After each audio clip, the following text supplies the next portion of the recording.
Setting goals is a very important part of our life's process. The ultimate reason for setting goals is to entice you to become the person it takes to achieve them. Goals are like a magnet. They pull. The stronger they are, the more purposeful they are, the bigger they are, and the more unique they are, the stronger they pull. If you go to work on your goals will go to work on you. If you go to work on your plan will go to work on you. Whatever good things we build end up building us. If you want to be successful, if you want your life to really change in major ways, this is one of the fundamentals. A constant plan for setting, rearranging, evaluating, and strengthening the purpose of your goals. We need to look ahead and plan our future carefully. The future holds great promise, and this promise can be a powerful force in your life. There are two ways to approach the future, with fear or with excitement. From my travels around the world, I've seen that most people approach the future with fear. Why? Because they haven't planned it well and leave it for someone else to sort out. But the best way to face the future is with excitement. You can feel excited about the future if it is clear and well planned. In setting goals, it's very simple. Number one, decide what you want. Take a little time to sit down and say, what do I want? What kind of skills do I want? What kind of income do I want for the future? Where would I like to go? What places would I like to visit? What habits would I like to acquire? What skills would I like to have? Just take a little time to think about what you want. Economics, friendships, people you'd like to meet, places you'd like to go. Take some time, and then I suggest, when you've thought about what you want for the future, make a list. Jot it all down. It's really a very simple process. Get together with your family, your wife, your husband, your children, your business colleagues, and make it one of the major fundamentals in your life, constantly setting, rearranging, evaluating, and strengthening the purpose of your goals. That's the number one fundamental for success. Here's number two, a clear picture of what you intend to do with your present resources. That's a fundamental, figuring out a plan of what to do and how to manage your present resources. Most everyone I talk to already has something.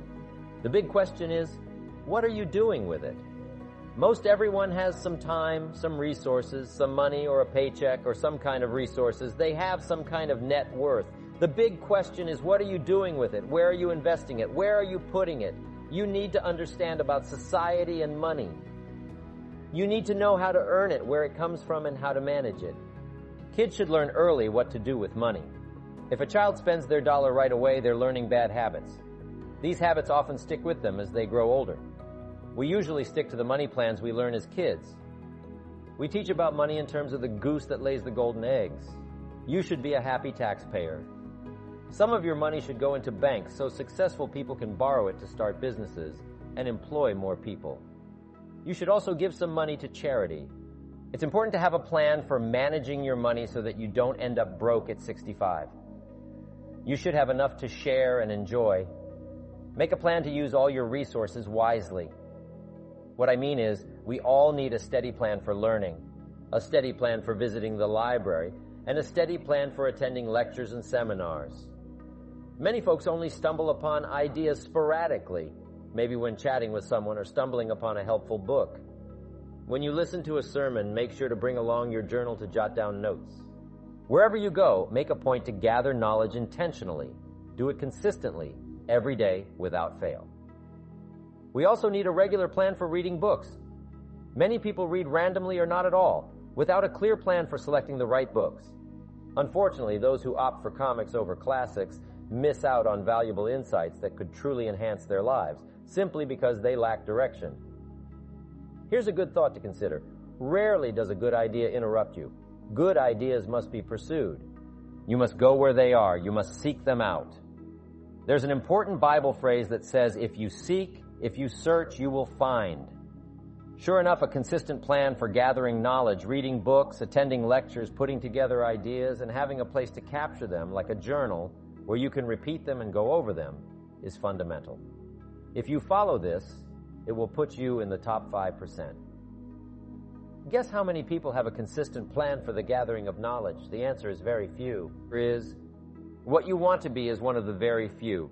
You absolutely need a detailed plan for how you spend your time at work. We call it a game plan.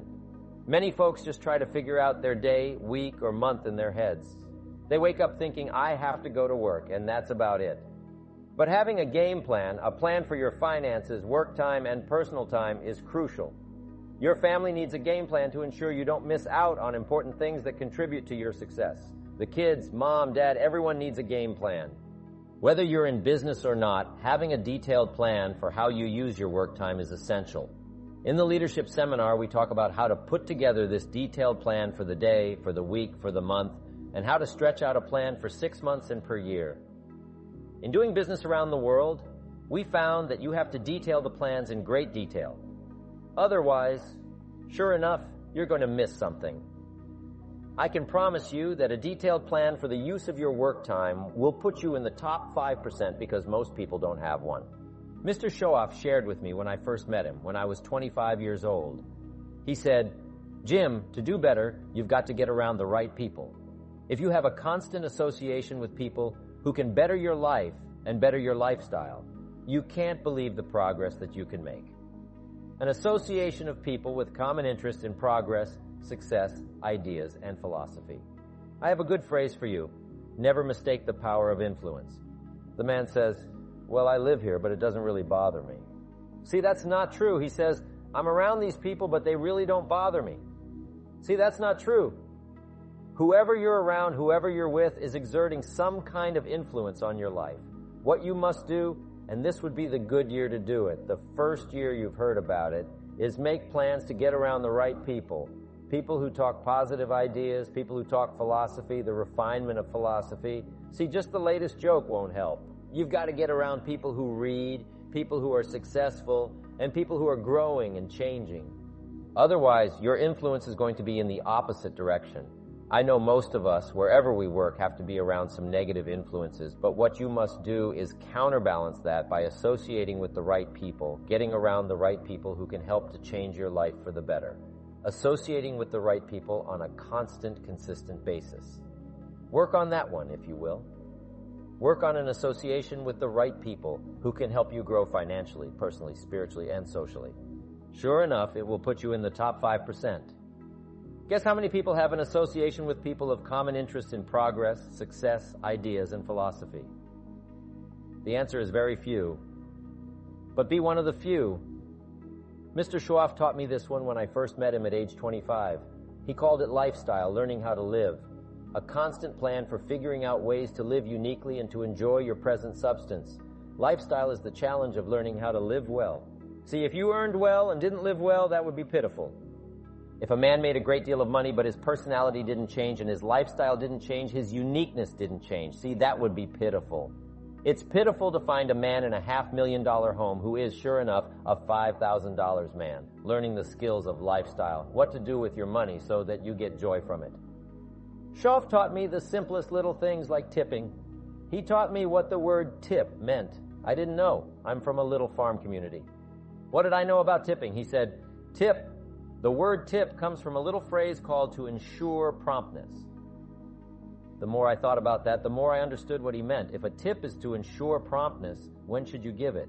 Answer, up front. You don't wait to see whether or not you've gotten good service to decide to tip. You ensure good service. Mr. Showoff said to me, sophisticated people make sure they get good service. It's just one of the little things to learn called lifestyle.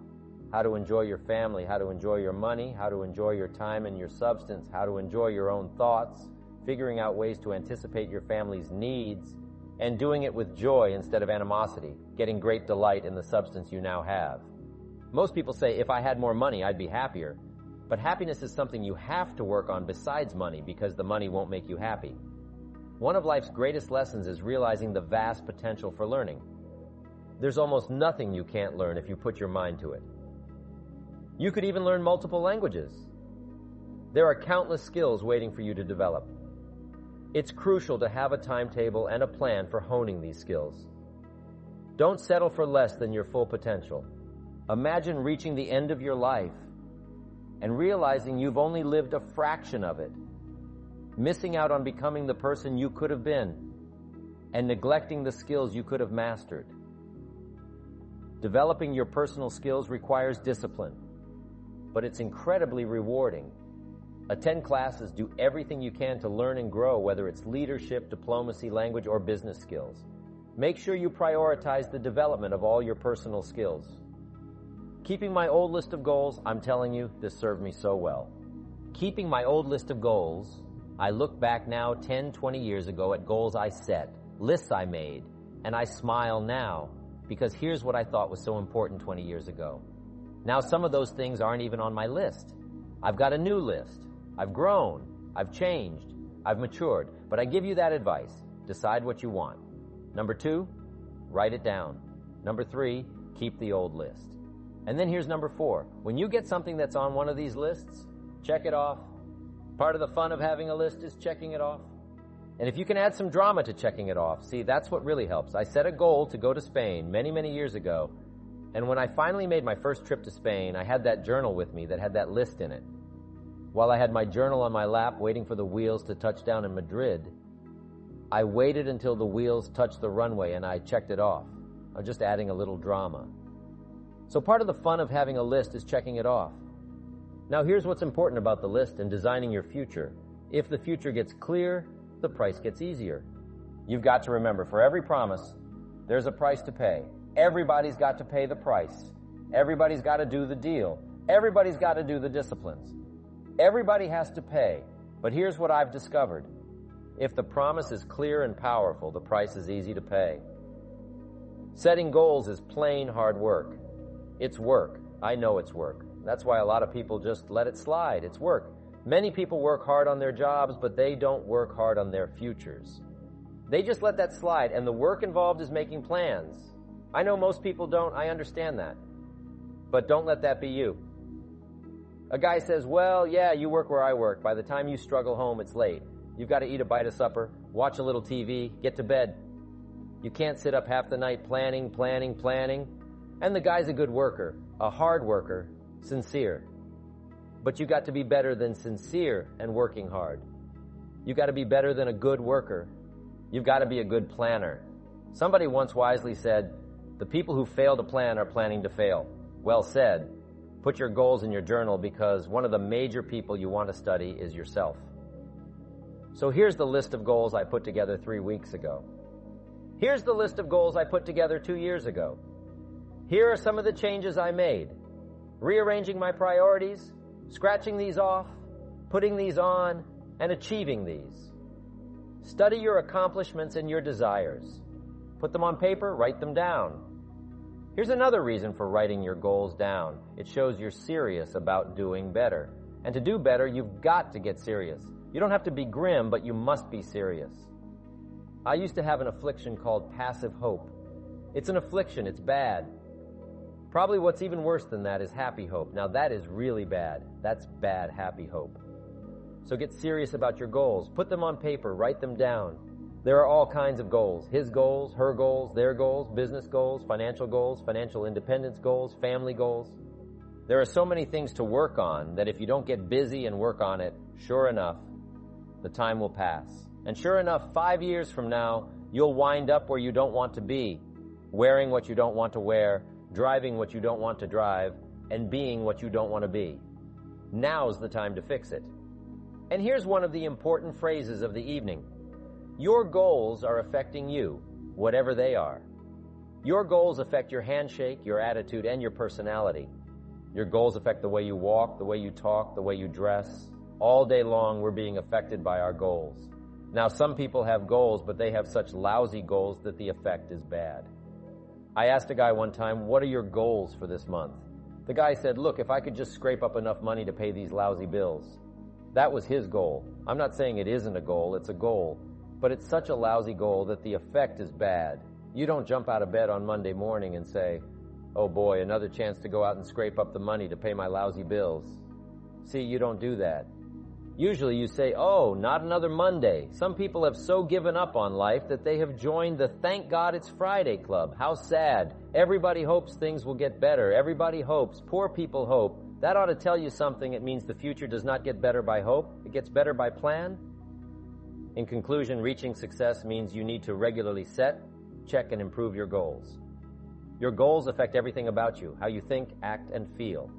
Writing them down shows you're serious about making progress.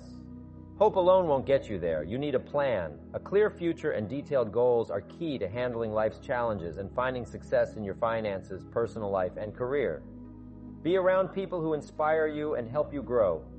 Keep learning and live a life that matches your values and dreams. Success isn't about one big effort, but about constantly planning, learning, and adapting.